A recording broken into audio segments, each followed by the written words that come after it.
কবরের মধ্যে নবীজি নূরের তৈরি কিনা জিজ্ঞাসা করবে না। এই কারণে এই কারণ দর্শায় আমাদেরকে থামায়া দেন যে নবীজি নূরের আলোচনা দরকার নাই, কবরে তো এটা জিজ্ঞাসা করবে না। আমরা যখন নূরের আলোচনা করি তখন দয়া করে আপনারা এই কথাটা বলেন, কিন্তু আপনাদের আলেমরা, তথাকথিত আলেমরা যখন নবীজিকে মাটির তৈরি বলে ওয়াজ করে, তখন কিন্তু আপনারা দয়া করে এটা বলেন না যে কবরে নবী মাটির তৈরিটা জিজ্ঞাসা করবে না। তখন কিন্তু আপনারা বলেন না। তার মানে বোঝা গেল নূরের তৈরির আলোচনা মূলত আপনারা পছন্দ করেন না। মাটির তৈরির আলোচনা যখন ওনারা করেন তখন কিন্তু এই ধরনের বাহানা দিয়ে তাদেরকে কেউ প্রতিহত বা প্রতিরোধ বা বন্ধ করে দেওয়ার চেষ্টা করেন না। কবরে আপনাদেরকে জিজ্ঞাসা করবে না যে টুপি মাথা দিছো কিনা, জিজ্ঞাসা করবে নাকি? কবরে তিনটা প্রশ্নের মাঝে কি এই তিনটা প্রশ্নের মাঝে কি টুপি মাথায় দিচ্ছেন কিনা এটা আছে? হাসরের প্রথম প্রশ্ন হবে নামাজে, কিন্তু কবরের ভিতরে নামাজের কথা জিজ্ঞাসা করা হবে না। তার মানে কি, যেহেতু কবরে নামাজের কথা জিজ্ঞাসা করবে না, সেহেতু কি নামাজ বন্ধ করে দিবেন? প্রিয় বন্ধুরা, আমি শালীনতার সাথে প্রাঞ্জল ভাষায় এই কথাগুলি বলছি। আমার দয়াল নবীজি, রহমতের নবী, মায়ার নবী, এমন একজন নূরি বাশার ছিলেন, বেমিসাল বেনজির বাশার, নূরে মুজাসসাম ছিলেন। আল্লাহর নবী যেই দিকে হেঁটে হেঁটে যাইতেন গো, ওই পথে জান্নাতি মিশক আম্বরের ঘ্রাণ ছড়ায়া যাইত। মক্কার কাফের কুফারেরাও বুঝতো এই পথে আব্দুল্লাহর ছেলে মুহাম্মদ হেঁটে গেছে, না হয় এত সুন্দর ঘ্রাণ এখানে পাওয়া যাইতো না। আমার নবী কত সুন্দর নবী, দামি নবী গো। আমার দয়াল নবীজির ঘাম মুবারক ও সুগন্ধযুক্ত, মেশক আম্বরের চেয়েও আরো বেশি সুগন্ধি। আমার নবীজির প্রস্রাব মুবারক, পায়খানা মুবারক, এগুলিও জান্নাতি মেশক আম্বরের চেয়ে আরো বেশি সুগন্ধযুক্ত। আর আল্লাহর হাবিবের জিসম মুবারকের আরো কিছু খুসুসিয়াত রয়েছে। আমার নবীজির চেহারা মুবারকের দিকে সাহাবারা যদি রাতের বেলা তাকাইতেন, তাকাইয়া দেখতেন আকাশের চাঁদ বেশি সুন্দর না মদিনাওয়ালার চেহারা মুবারক বেশি সুন্দর। এই দিক ওই দিক দুই দিকে বারবার তাকাইয়া সাহাবায়ে কেরাম স্পষ্ট করে বলে দিয়েছেন, আকাশের 14 পূর্ণিমার চাঁদের চেয়েও রহমতের নবীর চেহারা মুবারক আরো বেশি সুন্দর। নূরে মুজাসসাম লও লাখো সালাম, তোমার প্রেমে পড়ি মোরা মিলাদে কিয়াম।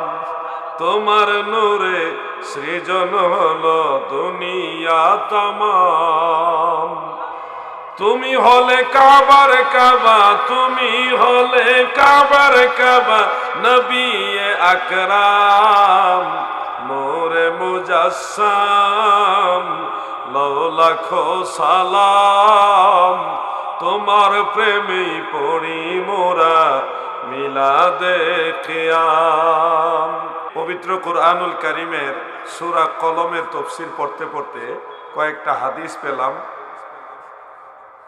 আল্লাহ তাআলা যে কথাটা সূরার শুরুতে বলেছেন, বিসমিল্লাহির রাহমানির রাহিম, নুন ওয়াল কলমি ওয়া মা ইয়াসতুরুন। আল্লাহ তাআলা এখানে কলমের কসম করেছেন, নুনের কসম করেছেন। নুন বলতে কি বুঝিয়েছে এটা নিয়ে মুফাসসিরিনে কেরামদের কয়েকটা মত আছে। একটা মত হলো এটা হরফে মুকাত্তাআতের অন্তর্ভুক্ত, যেটার হাকিকতের যে অর্থ সেটা আল্লাহ এবং আল্লাহ রসুল ছাড়া আর কেউ জানে না। কোরআনুল কারীমে এরকম অনেকগুলো অক্ষর রয়েছে বিভিন্ন সূরার শুরুতে, যেমন সূরা বাকারার শুরুতে আছে আলিফ লাম মিম। অনেক সূরার আগে আছে আলিফ লাম রা, কফ হা ইয়া আইন সাদ। এই যে অক্ষরগুলো এগুলিকে বলা হয় হরুফে মুকাত্তাআত, যেগুলির বাহ্যিক কোনো অর্থ নাই, হাকিকতে যেটা অর্থ রয়েছে এটা আল্লাহ তাআলা ছাড়া আর কেউ জানেন না। কফ, এরপরে ইয়াসিন, তাহা, এগুলিরও হাকিকতে যে অর্থ রয়েছে এটা আল্লাহ এবং আল্লাহ রসুল ভালো জানে। আবার ইয়াসিন, তাহা দ্বারা নবীজির নাম মোবারককেও অনেক মুফাসসিরিনে কেরাম মিন করেছেন। নুনের দ্বিতীয় ব্যাখ্যাটা হলো, নুন বলতে জান্নাতের একটা মাছকে আল্লাহ তাআলা বুঝিয়েছে। জান্নাতে একটা মাছ থাকবে, ওই মাছের নাম হলো নুন। আল্লাহ তাআলা জান্নাতি বান্দাদেরকে এই নুন মাছ দিয়া, নুন মাছের কলিজা জান্নাতে আল্লাহ খাওয়াবে। এই জন্য আদর করে বান্দাদেরকে সে নুন মাছের কসম বা সে নুন মাছের কথাটা প্রথমে উল্লেখ করে বান্দাদেরকে ইঙ্গিত করে দিলেন, হে আমার বান্দারা, তোমরা যদি আমার কথা শোনো, আমি আল্লাহ নিজে তোমাদেরকে জান্নাতে নুন মাছের কলিজা খাওয়াবো। সুবহানাল্লাহ। কোরআনুল কারীমে এরকম অনেক কসম আল্লাহ করেছে, যেমন ওয়াত্তিন ওয়াজ্জাইতুন, এই যে তিন এবং জাইতুনের কসম করেছে। মুফাসসিরিনে কেরামদের কেউ কেউ বলেছে তিন ফল এবং জৈতুন ফল, এই দুইটা ফলের কথা আল্লাহ কসম করলেন। কিন্তু হাকিকতে আমরা দেখেছি কোরআনুল কারীমে আল্লাহ কোনো ফল এটা কি উদ্দেশ্য করা মূলত টার্গেট না। টার্গেটটা হলো ওয়াহাজাল বালাদিল আমিন, এটা একটা জায়গা, একটা মাকান, একটা নিরাপদ শহরের কসম করলেন, একটা জায়গার কসম করলেন। তিন ফল আর জৈতুন ফল, যেই জায়গায় বেশি পরিমাণে ফলে ওই জায়গাটার কসম করেছে আল্লাহ। হাকিকত খুঁজতে খুঁজতে গিয়ে দেখি মসজিদুল আকসার পাশেই, যেখানে মসজিদুল আকসা এর 300-400 গজ দূরে একটা পাহাড় আছে, ওইটার নাম হলো জাবালে তিন, জাবালে তিন। এবং আরেকটা পাহাড় আছে, ওটার নাম হলো জাবালে জৈতুন। এই দুইটা পাহাড়ের কসম করেছে আল্লাহ নিজে। কেন? মনে রাখবেন, একটা শহর আছে বেবিলন শহর, ওখানে ইব্রাহিম আলাইহিস সালাম সহ অনেক নবীদের বসবাস ছিল। এই শহরগুলো নবীদের কদম মোবারকের ছোঁয়া লাগার কারণে দামি হয়ে গেছে। জমিনের দ্বারা মানুষের দাম বাড়ে না, মানুষের দ্বারা জমিনের দাম বাড়ে। সেই জাবালে তিন, জাবালে জৈতুন, এগুলির কসম করার পিছনে হাকিকত আছে। আমি সম্পূর্ণ হাকিকতের ব্যাখ্যা না করলেও জাস্ট আমি এটা বোঝাতে চাচ্ছি, নুন দ্বারা আমার আল্লাহ একটা মাছের কসম করলেন, যে মাছটা জান্নাতে আল্লাহ আপনাদেরকে আমাদেরকে খাওয়াবে ইনশাআল্লাহ। ওয়াল কালামি ওয়া মা ইয়াসতুরুন, কলমের কসম করলেন আমার আল্লাহ। তাফসিরে তাবারির মধ্যে উল্লেখ এবং তাফসির ইবনে আবি হাতেমের মধ্যে সূরা কলমের শুরুর দিকেই আমার আল্লাহর কোরআনের এই আয়াতের তাফসীর করতে গিয়ে কয়েকটা হাদিস শরীফ উল্লেখ রয়েছে। আল্লাহর নবী এবং সাহাবীরা হযরত আব্দুল্লাহ ইবনে আব্বাস রাদিয়াল্লাহু তাআলা আনহুমা স্পষ্ট করে উল্লেখ করেছেন, আমার আল্লাহ ইন্নাল্লাহ তাআলা খালাকাল জান্নাতা মিন নূরি, জান্নাত বানাইছে আমার আল্লাহ নবীর নূর দিয়া। সুবহানাল্লাহ বলেন। ওয়াল কালামু মিন নূরি, এবং কলম বানাইছে আমার আল্লাহর নবীর নূর থেকে, কলম বানাইছে নবীর নূর দিয়া। ওয়াল লাউহু মিন নূরি, লৌহ বানাইছে নূর দিয়া।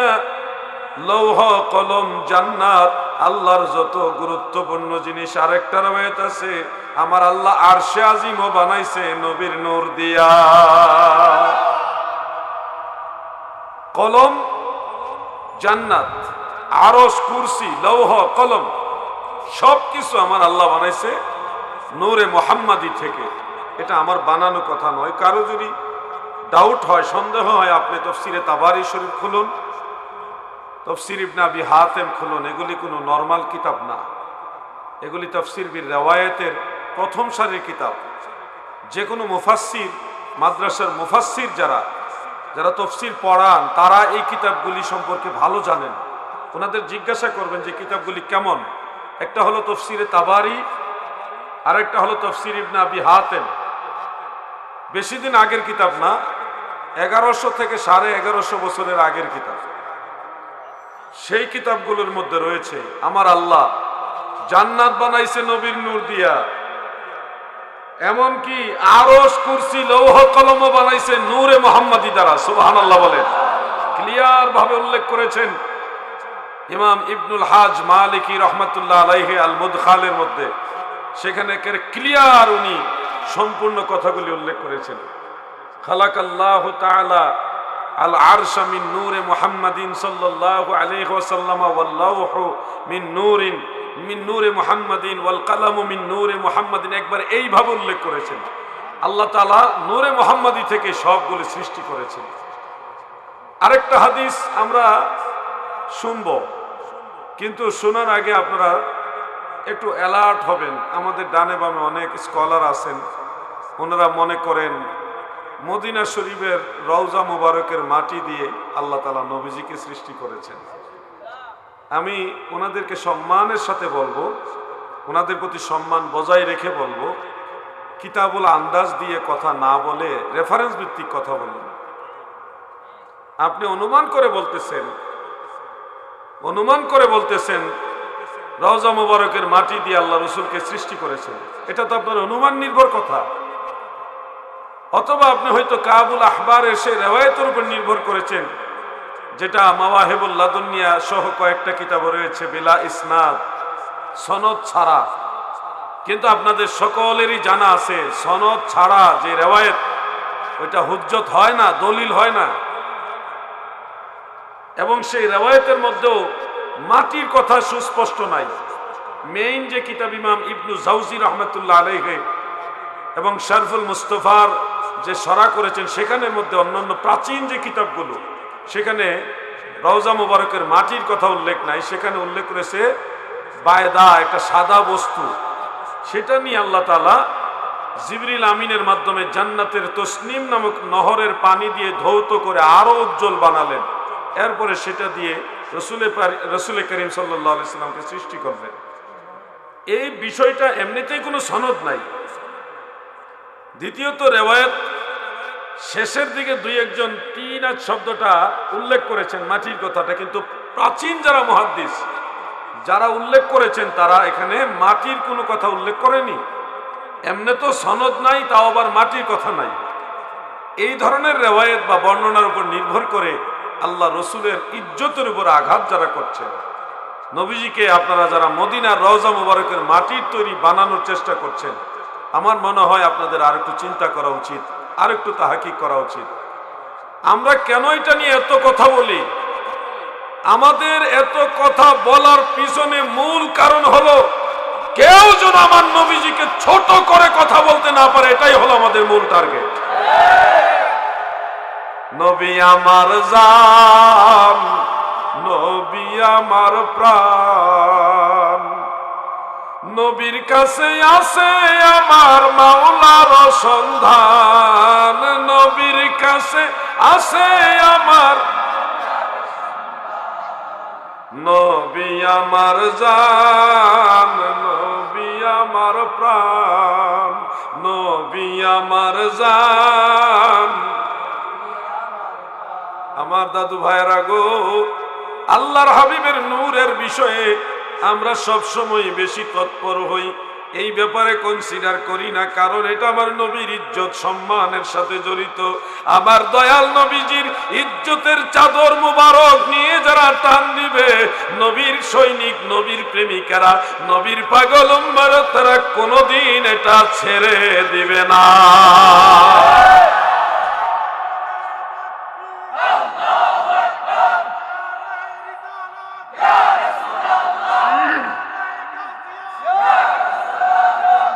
জগৎ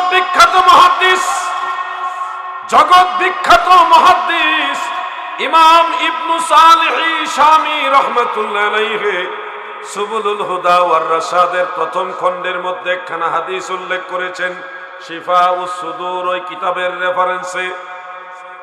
عن علي بن ابي طالب رضي الله تعالى عنه عن النبي صلى الله عليه وسلم عن الله تعالى عز وجل يقول শেরে খোদা হযরত আলী নবীজির কাছ থেকে বর্ণনা করেন, নবীজি আমার আল্লাহর কাছ থেকে বলতেছেন, আমার আল্লাহ তাআলা বলেছেন, কি বলেছেন আমার আল্লাহ, ওয়া ইজ্জতি ওয়া জালালি লাউলাকা মা খালাকতুস সামাই ওয়াল আরদা। সুবহানাল্লাহ। আমার আল্লাহ বলে, নবী গো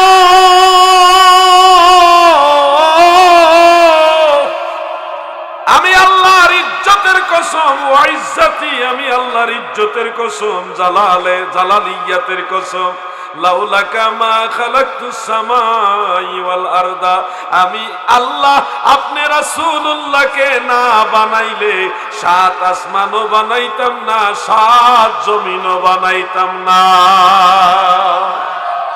এই হাদিস থেকে, এটা আমার কথা না, এটা হাদিসে কুদসি, আমার আল্লাহর কথা, নবীর জবানে আল্লাহর কথা। হাদিসে কুদসি, মহান সৃষ্টিকর্তা আল্লাহ নিজে বলেছেন, নবীজির কারণে আল্লাহ আসমান বানাইছে, নবীর কারণে আল্লাহ জমিন বানাইছে। জমিন দিয়ে নবীজি নয়, বরং নবীজির মাধ্যমে জমিন। কথা বুঝতে পারছেন? খুব মনোযোগ দিয়ে কথাগুলি শুনবেন। কবরের মধ্যে নবীজি নূরের তৈরি কিনা জিজ্ঞাসা করবে না। এই কারণে, এই কারণ দর্শায় আমাদেরকে থামায়া দেন যে নবীজি নূরের আলোচনা দরকার নাই, কবরে তো এটা জিজ্ঞাসা করবে না। আমরা যখন নূরের আলোচনা করি তখন দয়া করে আপনারা এই কথাটা বলেন, কিন্তু আপনাদের আলেমরা, তথাকথিত আলেমরা যখন নবীজিকে মাটির তৈরি বলে ওয়াজ করে, তখন কিন্তু আপনারা দয়া করে এটা বলেন না যে কবরে নবী মাটির তৈরি, এটা জিজ্ঞাসা করবে না। তখন কিন্তু আপনারা বলেন না। তার মানে বোঝা গেল নূরের তৈরির আলোচনা মূলত আপনারা পছন্দ করেন না। মাটির তৈরির আলোচনা যখন ওনারা করেন, তখন কিন্তু এই ধরনের বাহানা দিয়ে তাদেরকে কেউ প্রতিহত বা প্রতিরোধ বা বন্ধ করে দেওয়ার চেষ্টা করেন না। কবরে আপনাদেরকে জিজ্ঞাসা করবে না যে টুপি মাথা দিছো কিনা, জিজ্ঞাসা করবে নাকি? কবরে তিনটা প্রশ্নের মাঝে কি, এই তিনটা প্রশ্নের মাঝে কি টুপি মাথায় দিচ্ছেন কিনা এটা আছে? হাসরের প্রথম প্রশ্ন হবে নামাজে, কিন্তু কবরের ভিতরে নামাজের কথা জিজ্ঞাসা করা হবে না। তার মানে কি, যেহেতু কবরে নামাজের কথা জিজ্ঞাসা করবে না, সেহেতু কি নামাজ বন্ধ করে দিবেন? প্রিয় বন্ধুরা, আমি শালীনতার সাথে প্রাঞ্জল ভাষায় এই কথাগুলি বলছি। আমার দয়াল নবীজি, রহমতের নবী, মায়ার নবী, এমন একজন নূরি বাশার ছিলেন, বেমিসাল বেনজির বাশার, নূরে মুজাসসাম ছিলেন। আল্লাহর নবী যেই দিকে হেঁটে হেঁটে যাইতেন গো, ওই পথে জান্নাতি মিশক আম্বরের ঘ্রাণ ছড়ায়া যাইত। মক্কার কাফের কুফারেরাও বুঝতো এই পথে আব্দুল্লাহর ছেলে মুহাম্মদ হেঁটে গেছে, না হয় এত সুন্দর ঘ্রাণ এখানে পাওয়া যাইতো না। আমার নবী কত সুন্দর নবী, দামি নবী গো। আমার দয়াল নবীজির ঘাম মুবারক সুগন্ধযুক্ত, মেশক আম্বরের চেয়েও আরো বেশি সুগন্ধি। আমার নবীজির প্রস্রাব মুবারক, পায়খানা মুবারক, এগুলিও জান্নাতি মেশক আম্বরের চেয়ে আরো বেশি সুগন্ধযুক্ত। আর আল্লাহর হাবিবের জিসম মুবারকের আরো কিছু খুসুসিয়াত রয়েছে।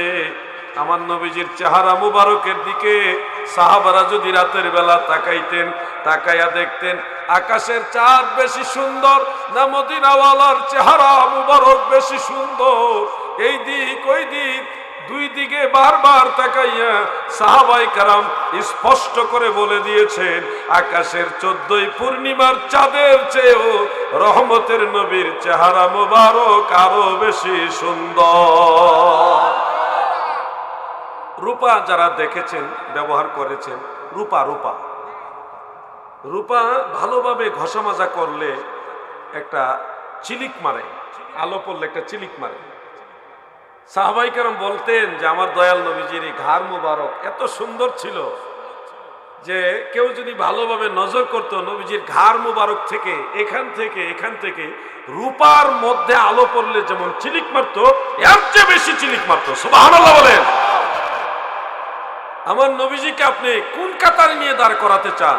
যে কাতারে আপনি আছেন ওই কাতারে? আমি সেই ভাইদেরকে বুঝার জন্য বলছি, পাগলামি করবেন না। রহমতের নবী ঘরে গিয়ে দেখলেন হযরত আয়েশা সিদ্দিকা রাদিয়াল্লাহু তাআলা আনহা তিনি ঘরের মধ্যে কাপড় সেলাই করছেন সুই সুতা দিয়ে। ঘটনাক্রমে তিনি এই সুইটা হাত থেকে ফেলে দিলেন না, পড়ে গেল, ওই সুইটা তালাশ করতেছেন। দালাইলুন নবুয়তের মধ্যে হাদিসটা উল্লেখ রয়েছে। সনদটা দুর্বল হলেও উসুলের দৃষ্টিতে মুহাদ্দিসিনে কেরাম এটা নবীজির শান ও আজমতের ব্যাপারে এলাও করেছেন, গ্রহণ করে বর্ণনা করেছেন। উসুলে হাদিসের অনেক কায়দা নিয়ম আছে, ওই নিয়ম অনুযায়ী হাদিসটা গ্রহণযোগ্য, মুহাদ্দিসিনে কেরাম এলাও করেছেন। মাদারুজুন নবুয়তের মধ্যেও পাবেন, তবে আমি যেটা রেফারেন্স দিচ্ছি ওটার মধ্যে সনদ সহকারে পাবেন। দালাইলুন নবুয়ত ইমাম আবু নুআইম ইসফাহানি রহমাতুল্লাহ আলাইহির লেখা। দালাইলুন নবুয়ত 4টা আছে, এর মধ্যে আমি যেটা রেফারেন্স দিচ্ছি ওটার মধ্যে এটা পাবেন, ইমাম আবু নুআইম ইসফাহানি রহমাতুল্লাহ আলাইহির লেখা। আল্লাহর হাবিব রহমতের নবী ঘরে প্রবেশ করার পরে আম্মা জান আয়েশা সিদ্দিকা রাদিয়াল্লাহু তাআলা আনহা বলেন, নবীজির 2টা দাঁত মোবারক ছিল, এই 2টা দাঁত মোবারকের মাঝে সামান্য একটু ফাঁক ছিল। এই 2 দাঁত মোবারকের ফাঁক দিয়ে এত সুন্দর এত উজ্জ্বল নূর বের হলো, ওই নূরে নূরে পুরা ঘর রাতের বেলায় আলোকিত হয়ে গেছে। এমনকি আমার হারানো সুই আমি সেই নূরের আলোতে খুঁজে পেলাম। আল্লাহর হাবিব কথা বলার সময় জবান থেকে নূর বের হতেন, মানুষ দেখতো দেখতো, একেবারে এই চর্মচক্ষু দ্বারা দেখতো। আমি কথা বললে, আপনি কথা বললে আমাদের জবান থেকে নূর বের হয় না, বরং মাঝে মধ্যে থুতুর ছিটা বের হয়। কিন্তু আল্লাহ রাসূল সাল্লাল্লাহু আলাইহি ওয়াসাল্লামের জবান মুবারক থেকে নূর বের হতো, নূর, এই নূরে ঘর পর্যন্ত আলোকিত হয়ে যেত। সুবহানাল্লাহ বলেন। চাঁদপুর, এটার পাশে, এই থানার পাশে হলো চাঁদপুর জেলা। চাঁদপুরে একটা বাচ্চা গজল গেয়েছিল, আমি শুনেছি। নূরে মুজাসসাম লও লাখো সালাম, তোমার প্রেমে পড়ি মোরা মিলাদে কিয়াম। তোমার নূরে সৃজন হলো দুনিয়া তামাম। তুমি হলে কাবার কাবা, তুমি হলে কাবার কাবা, নবী আকরাম।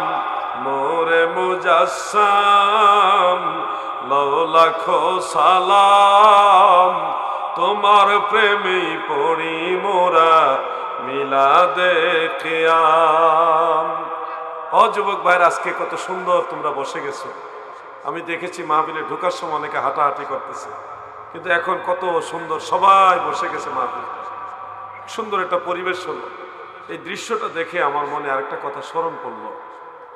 দয়াল নবীজি মেরাজে যাওয়ার পরে আল্লাহ তাআলা আলমে মেসালের জগতে নবীজিকে জান্নাত পরিদর্শন করিয়েছেন এবং জাহান্নামও পরিদর্শন করিয়েছেন। এক পর্যায়ে রাসূল করিম সাল্লাল্লাহু আলাইহি সাল্লাম বলেন, সহিহ হাদিস, যে দাখালতু ফিল জান্নাহ ওয়া রাআইতু আকসারু আহলুহাল ফুকারা। আমি জান্নাতের মধ্যে প্রবেশ করেছি। আলমে মেসালের জগতে জান্নাতে নবীজি প্রবেশ করে দেখেন সেই জান্নাতের বেশিরভাগ মানুষ হলো গরিব মানুষ, অনেক বেশি টাকা পয়সার মালিক না, অল্প সম্পদের মালিক। কোন মতে সংসার চালায়, 5 ওয়াক্ত নামাজ পড়ে আল্লাহ বিল্লাহ করে সারাদিন যতটুকু রুজি রোজগার করছে আবার চিন্তা করে যে আমার কোনো গুনাহ হয়ে গেল কিনা, অপরাধ হয়ে গেল কিনা, এই টেনশনে টেনশনে অল্প রোজগারে, অল্প আহারে, অল্প নিদ্রায় যতটুকু সম্ভব আমল করে করে আমার আল্লাহর ভয়ে ভয়ে মানুষটা মরে গেছে, দুনিয়া থেকে চলে গেছে। এই মানুষগুলোকে আমরা বলি হলো গরিব মানুষ, দরিদ্র মানুষ। আমার দয়াল নবী বলে, মেরাজের রাত্রে আমি দেখেছি জান্নাতের ভিতরে বেশিরভাগ জান্নাতি হলো গরিব মানুষ।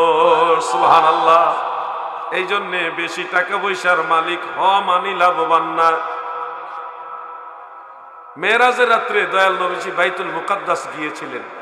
যেই জায়গায় দাঁড়িয়ে সমস্ত নবীদেরকে মুসল্লি বানায়া আমার নবীজি ইমামতি করেছেন, আল্লাহ তাআলার অশেষ দয়ায় মদিনাওয়ালার উসিলায় আপনাদের দোয়ার বরকতে সেই জায়গায় দাঁড়িয়ে নামাজ পড়ার সুযোগ হয়েছে। সেই জায়গাটা সবার জন্য উন্মুক্ত করা আছে, আলহামদুলিল্লাহ। বহুবার নামাজ পড়েছি, এই জায়গাটা বারবার নামাজ পড়েছি। আমার নবীজি সমস্ত নবীদের ইমাম, সমস্ত নবীদের কি ইমাম। নবী তুমি ইমামুল আম্বিয়া, তোমার জন্যই বানায় আছে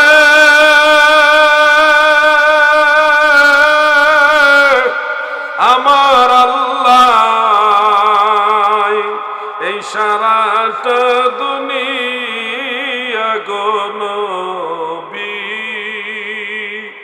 নবী তুমি ইমামুল আম্বিয়া। মসজিদুল আকসা যেই জায়গায়, যে পাহাড়ের উপরে বসে নবীজি ওযু মুবারক করেছেন এবং ওইখানেই বুরাকের উপরে সাওয়ার হয়ে ঊর্ধ্বগমন করেছিলেন, আসমান রাজ্যে গিয়েছিলেন, ওই পাহাড়ের উপরের যে জায়গাটাই, যেটা গোল্ডেন ডোম নামে পরিচিত, মানে সোনালী কালারের একটা গম্বুজ আছে, 8 কোণা বিশিষ্ট একটা মসজিদ। কয় কোণা? 8টা কোণা বিশিষ্ট একটা মসজিদ। সেই মসজিদের উপরে সোনালী কালারের একটা গম্বুজ। এই গম্বুজের বরাবর নিচে হলো আল্লাহ রসুলের সেই মেরাজে যাওয়ার পাহাড়। ওই পাহাড়ের নিচে গুহা আছে, গুহা। সেই গুহা আলহামদুলিল্লাহ আমি গিয়েছি, এখানেও একাধিকবার নামাজ পড়েছি, আপনাদের সবার জন্য দোয়া করে আসছি। এই যে মেরাজের কথাটা আসছে বিদায় নবীজির মেরাজের কথাটা নিয়ে আসলাম। আল্লাহর হাবিব রাহমাতুল লিল আলামিন দয়াল নবীজি বলেন, দাখালতু ফিন্নার, আমি জাহান্নামেও প্রবেশ করেছি। ওয়ারাইতু আকসারু আহলুহান নিসা, জাহান্নামের মধ্যে প্রবেশ করে দেখেছি বেশিরভাগ জাহান্নামী হবে মহিলা মানুষ। বড়রা কুমিল্লা চাঁদপুরের মা বোনেরা গো, ও আমার মায়েরা বোনেরা, বেশিরভাগ মহিলা জাহান্নামী হবে। আমার নবীজি মেরাজের রাত্রে দেখে আসছে।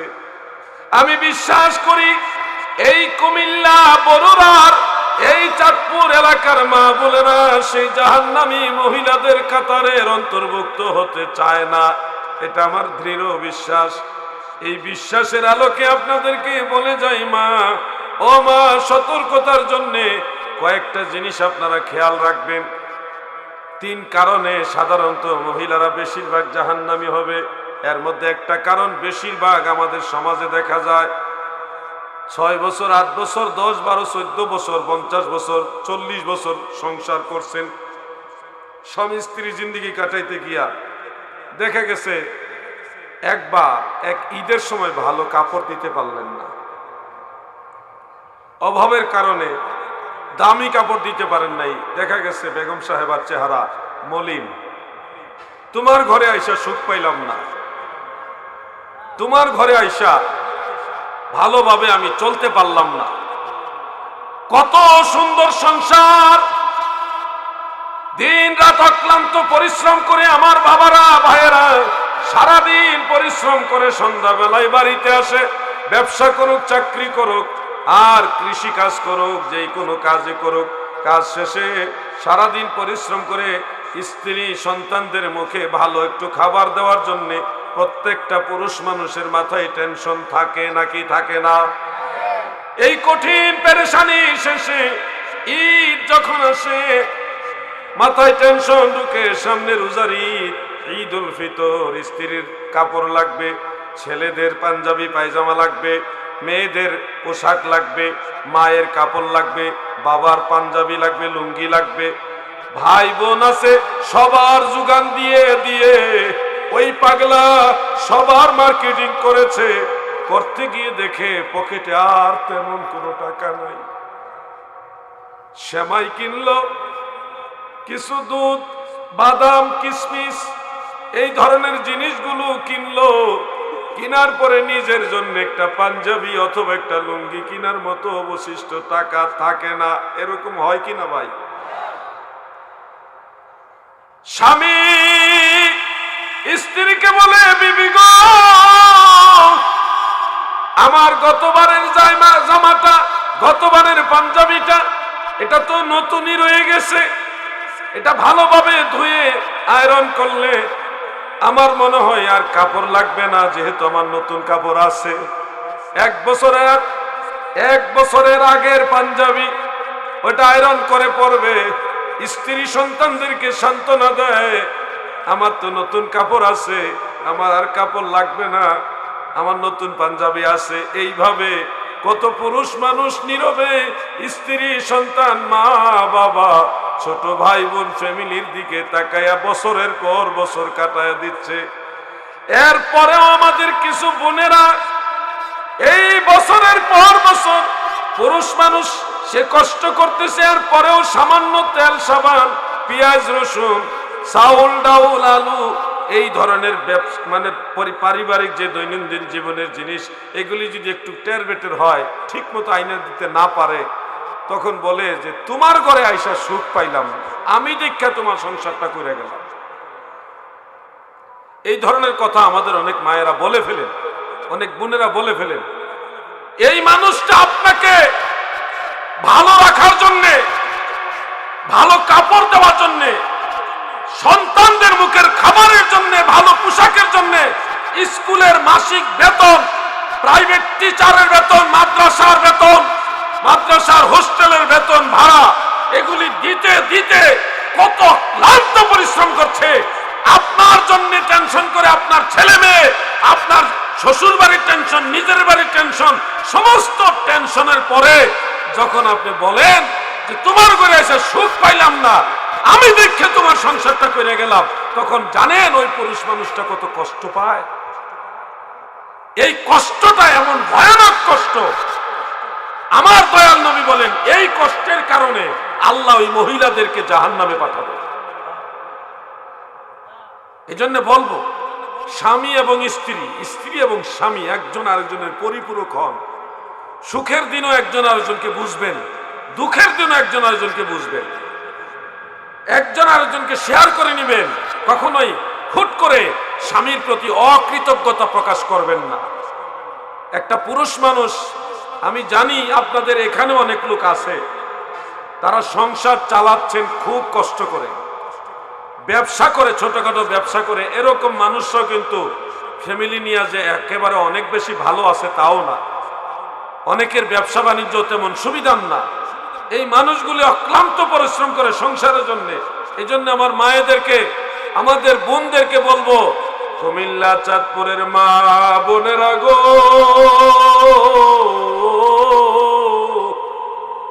স্বামীর কষ্টের ভাগ কিছু হইলেও নিয়েন, স্বামীর সুখের দিনে পাশে থাকেন, দুঃখের দিনেও তাকে সাহস দিবেন, উৎসাহ দিবেন, তাকে একটু আন্তরিক ভালোবাসা দিবেন, তাহলে দেখবেন আল্লাহর রহমত নাজিল হবে।